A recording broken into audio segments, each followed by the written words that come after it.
વડોદરા શહેર નજીક આવેલ ખટંબા ખાતે કેટલ શેડ બનાવવાનું કામ છેલ્લા 1 વર્ષથી ટલ્લે ચડતું હતું, જે કામ સ્થાયી સમિતિના સભ્યના પ્રયત્નો બાદ સમિતિ દ્વારા મંજૂર કરવામાં આવ્યું હતું. વડોદરા શહેરમાં રખડતા ઢોરોનો ત્રાસ નિવારવા માટે શહેરમાં માંજલપુર અને ખાસવાડી સ્મશાન ખાતે 2 ઢોર ડબ્બા આવેલા છે, જે બંનેની ક્ષમતા કરતાં રખડતા ઢોરની સંખ્યા વધુ હોય. કોર્પોરેશન દ્વારા સૌપ્રથમ ખટંબા ખાતે કેટલ શેડ તૈયાર કરવામાં આવ્યો, પરંતુ તે શેડ પણ 200 જ ઢોર સમાવી શકે તેટલો હોય. બાજુમાં જ આવેલ કોર્પોરેશનની જગ્યામાં નવા શેડ ઊભા કરવા માટે સ્થાયી સમિતિમાં કામ રજૂ કરવામાં આવ્યું હતું, જે કામમાં વખતો વખત સરકારની ગ્રાન્ટમાંથી નવી ડિઝાઇનો તૈયાર કરવામાં આવી, પરંતુ છેલ્લી ડિઝાઇન મુજબ અંદાજે 12 કરોડના ખર્ચે 1200 ઢોર સમાવી શકાય અને તેમને પૂરતી સુવિધા આપી શકાય તે રીતની ડિઝાઇન તૈયાર કરવી હતી, જે બાબતે સ્થાયી સમિતિના સભ્ય બંદીશ શાહે પોતાના અનુભવ અને મહેનતના આધારે નવી ડિઝાઇન તૈયાર કરી હતી, જેમાં સરકારના 12 કરોડ રૂપિયાની ગ્રાન્ટમાં 2016 સમાવી શકાય.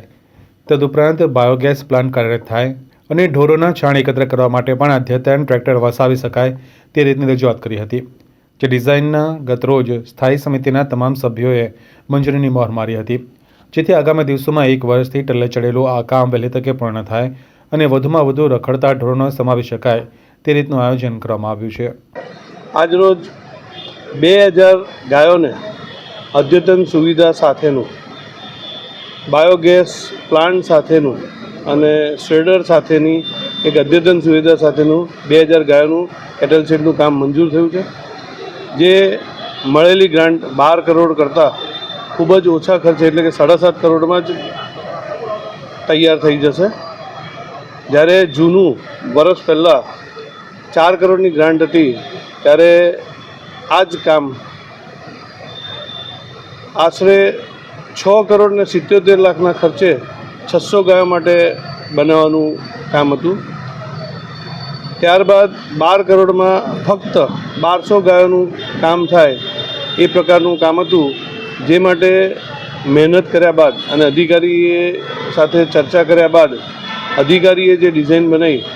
એમાં સુધારા વધારા સૂચવતા સુધારા વધારા બાદની ડિઝાઇન કરતાં આ અદ્યતન પ્રકારની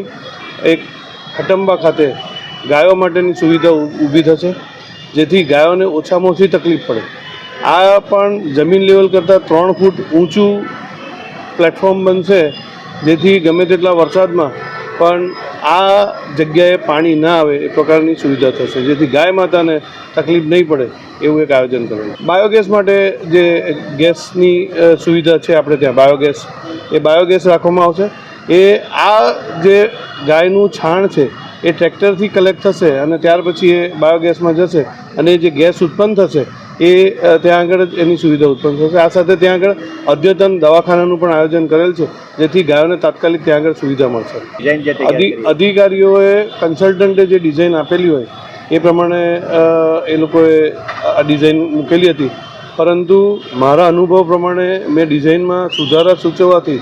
વધારે ગાયો રહી શકે અને સારી સુવિધા ઉત્પન્ન થાય એ મારા અનુભવનો લાભ મળે, જે અધિકારીઓએ પણ પોતાનું સંશોધન કરીને એમાં એડિશન બી કરેલ છે.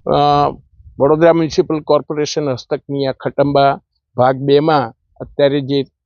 શેડ છે એ શેડને વ્યવસ્થિત પ્લાનિંગ કરીને બીજું આખું નવું સ્ટ્રક્ચર ઊભું કરવાનું થાય અને એ અંડર પ્રોસેસ છે. ભવિષ્યમાં 1 વર્ષમાં કદાચ આ પ્રોજેક્ટ પૂરો થાય તો આ જગ્યાએ 600 થી 800 જાનવર, બાજુમાં જે ખુલ્લી જમીન છે ત્યાં પણ જો શેડ બનાવશે તો ત્યાં, અને જૂનું ખટંબા જે વિભાગ છે આ બધું થઈને આ કેમ્પસમાં 2000 પશુઓને આપણે રાખી શકીએ, વેલ મેનેજ કરી શકીએ. હાલમાં પણ આ જે શેડ છે એમાં હાલમાં અમે 300-400 જાનવરો આ વડોદરા ખટંબા કેમ્પસમાં અમે રાખીએ છીએ.